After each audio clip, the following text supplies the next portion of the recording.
I agreed with my husband before marriage that I wanted to be a stay-home mom. He agreed and he said he would take care of all the bills. I even resigned my job. To my surprise, he is now asking me to go find a job. I don't even know where to start. How do I navigate this? We had agreed on this. I think since Let's you're start from the guy. No, imagine you speak from an informed angle. It's very easy to put yourself in her shoes. So I think why don't you begin us off?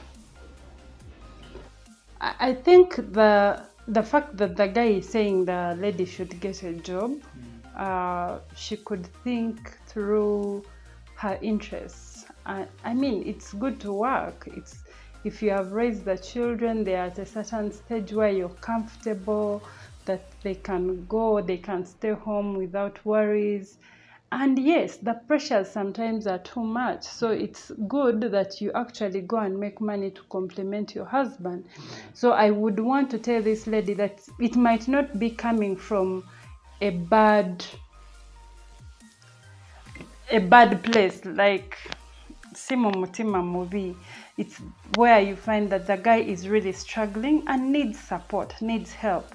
So if he has reached out and said, get a job, sometimes, of course, it's how it is addressed, where you find that the guy is saying you're useless, you don't add any value, you're just eating my money.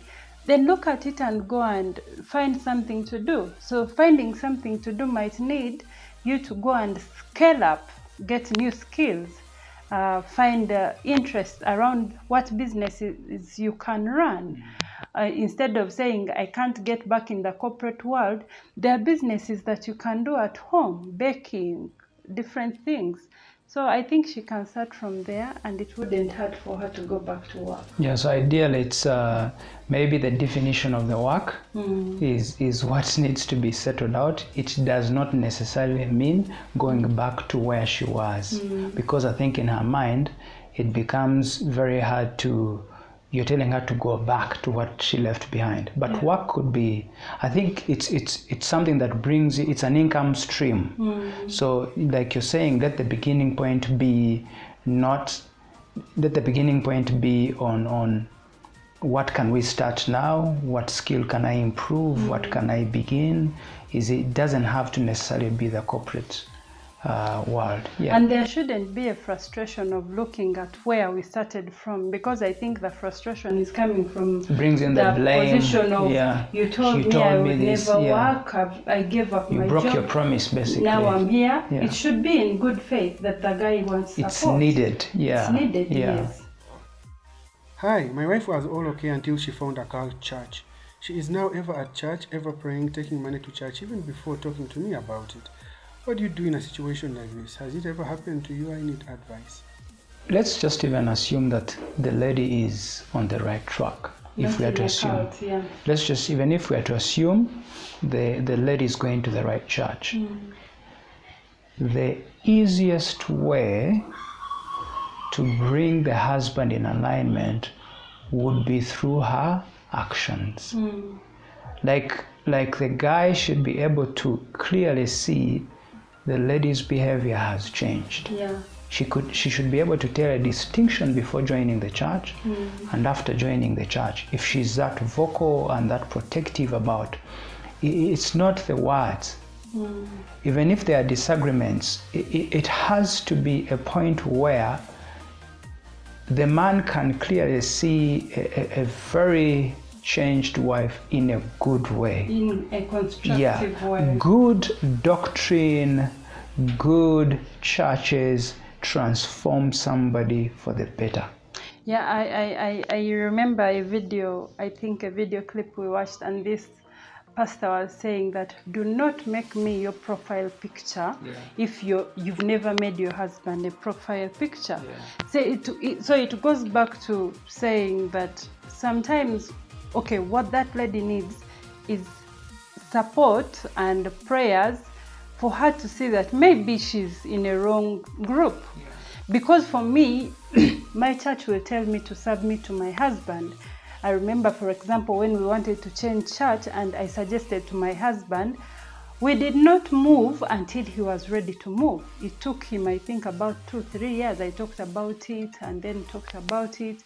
I didn't have an idea where we were going, but I felt we needed to move. But because he's the head of the home, I had to listen to him for him to make a decision for us to transition out. So it's that thing of knowing that if they are telling you to defy what your husband is telling you, that is wrong, because I'm supposed to be in submission. Yeah. Yeah, but also if you find yourself in an angle where you clearly, if you're the woman and you clearly know your husband is in the wrong in something, again we say the actions. Is there honor in the home? Do you take care of your husband more than you even used to before? Do you listen to him?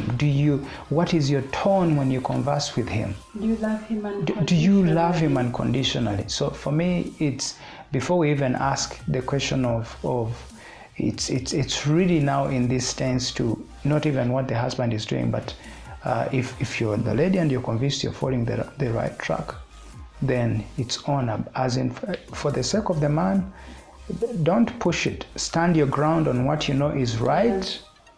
Provide leadership in your home.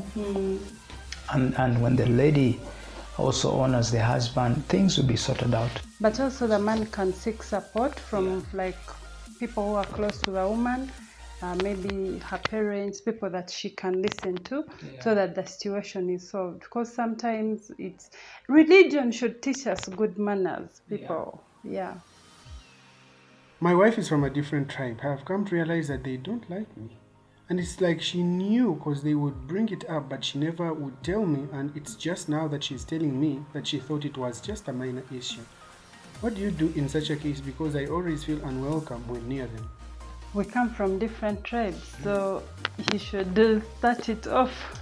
To me, I think first of all, if I was in that gentleman's shoes, number one, I would put myself in. First of all, I ask my question: what is always the agenda behind insisting to marry from the same tribe, from the parent side?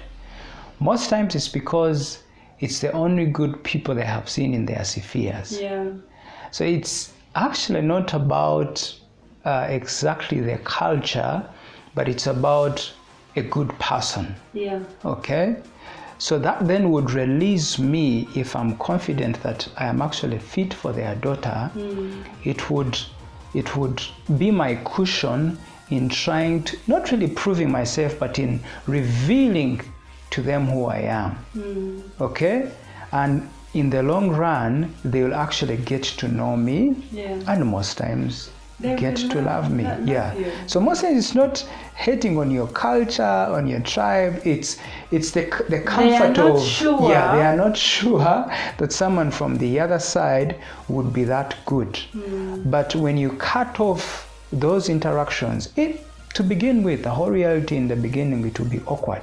To be unfriendly, but go in with, you were given a position in the home. Now create the relationship. Now prove that they prove that their daughter was right.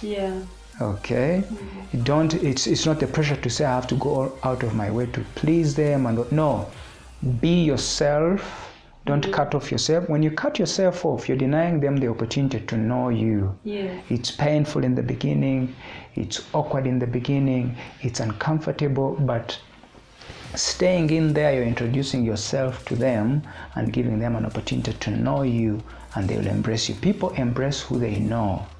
Okay? People fall in love with someone they know. That's why their daughter chose you. Because she knew you. So trust her that she made the right decision. She's a good representation of who they are. They raised her, so to a good extent, she thinks like them. They have a heavy influence. So I don't think most times it's the wrong decision. It's just the not knowing, then the discomfort of the not knowing. I think that is really good. I don't need to add anything. Let the man be himself. Let him like for me, when I entered marriage, I said I will love my in-laws regardless. Yet when we are entering marriage, they tell us, you find your mother-in-law, you're dead. So most women enter marriage with this thing of, I have in-laws, I have 4 sisters-in-laws, I have a brother-in-law, I have to deal with all that, but then I have a mother-in-law. But because I entered marriage with this attitude of, they are my family, and I tell them, whether you love me or not, me, I will love you unconditionally. Like, it's my responsibility to love them regardless. If they don't love me, I will love them because they gave me a husband who has given me 3 children. So just love them anyway. Yeah. It's not simple. It's not but simple. It's not impossible. Yeah. It's not simple. Trust me. Sometimes it's hard to love people maybe don't feel you, but still, I will love you regardless. Instead of talking about you, I will love you regardless.